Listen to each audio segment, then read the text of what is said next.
Okay, I'm doing a quick. This is not a review so much as first impressions of my new Hummingbird Studio Faded Cherry by Epiphone. Epiphone Hummingbirds Faded Cherry.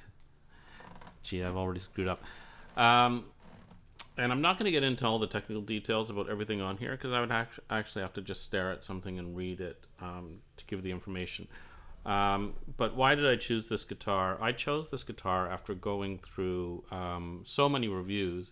Everyone is quite happy with it, especially at the price point. And so I trusted a lot of those reviews.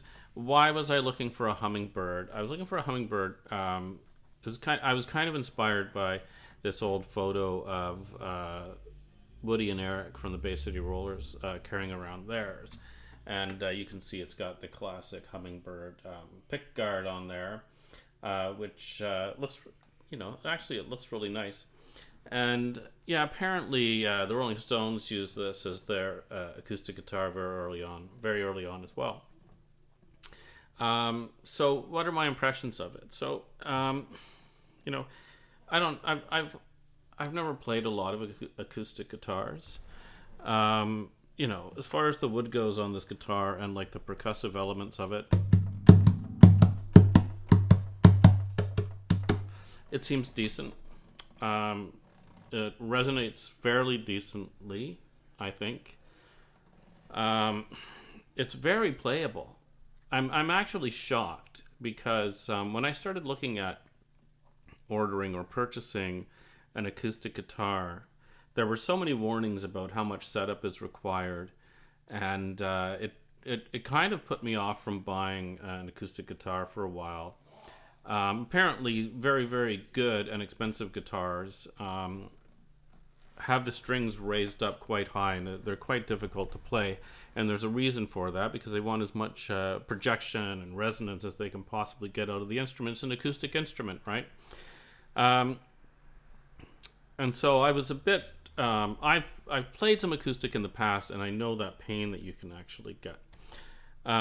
This guitar seems to be fairly easy to play. Like, even if I want to bar the F, which is one of the more difficult things to get perfect, it seems to work just fine, and there's not too much pressure on my fingers. I like an easy to play guitar, so I might even take it in to have this reduced a little bit here at the, you can't see it, at the nut, but no, it seems good. All the hardware is decent. It's not as good as my the locking stuff that I have on my Les Paul Modern, but it's decent. I haven't really had any major problems with it. The strings it comes with, I actually purchased while I was at the store. I purchased some much thinner strings because I've also heard from people that playing with the default strings on most acoustic guitars is going to kill you. So far, I'm not actually having any problems with this.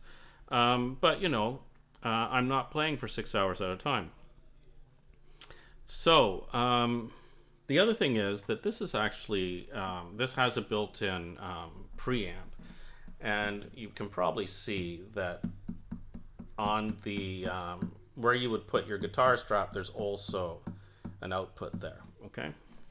Now I did play around with that, and I had it into the normal input on my Vox AC15. And to me, I prefer to play without it, but I totally understand that if someone is playing on a stage, they're going to need some type of amplification with this, perhaps, right? But for me at home, I just like the natural sound, and I don't think I'll really ever use that feature. I tried it out just to make sure that everything is working. There's actually two dials right in here. One is tone and one is volume, if you're using the output. So what do I like about this guitar? I like that there's something special about this, and I don't know if all hummingbirds are like this, but it really after only playing it for 15 minutes, I really wanted to hammer through some chords on it. It's really special.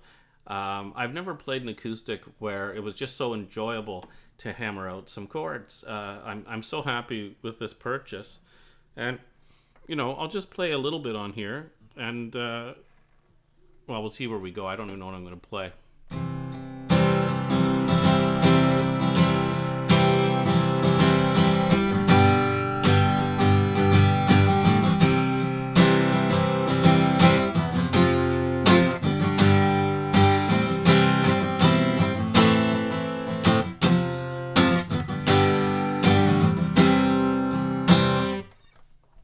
So you can judge for yourself based on the sound. I think it's probably going to be recorded pretty well. The other reason I got an acoustic guitar is I had been listening to Eric Faulkner's Songbook 1 for so long. Now I can't pick, and I'm going to have to learn that, the way he does on those songs. But there are other songs where there's a mixture of picking and strumming. And that was an inspiration for me to finally pick up an acoustic guitar. And I've already tonight I'm learning. Let's see if I can play this.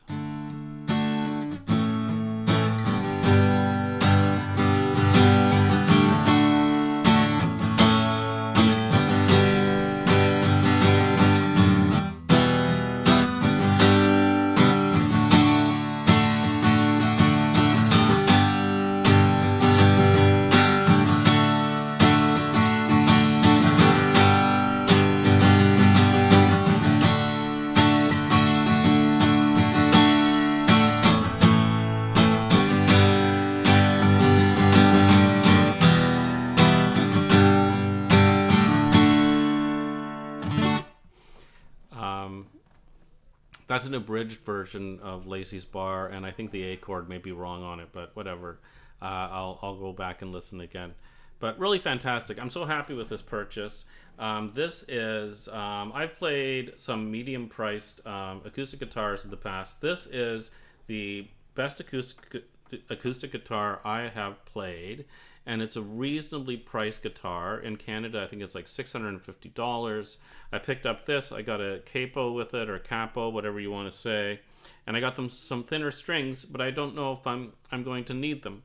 So every guitar is a little bit of a crapshoot. The intonation could be bad, whatever. The intonation seems to be good on this. I honestly, right now, do not feel like taking this in for setup. And every guitar and every bass that I buy, I wait a week playing it, but I usually know the first day what I want changed in the setup. Maybe there's some buzzing somewhere.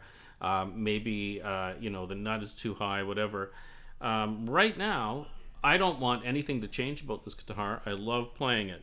So it's not, it's modern wood, so it's not going to compete with a 40-year-old or 30-year-old guitar. It's not going to have the same resonance, but I think it is, for the price, a fantastic starting guitar for acoustic guitar. I love it, and I'm so glad that I was inspired by Eric's new music and a bit of his old music as well to finally go out and get my very own acoustic guitar, and I'm so happy. Anyway, thanks for watching. Have a good day or night, wherever you are.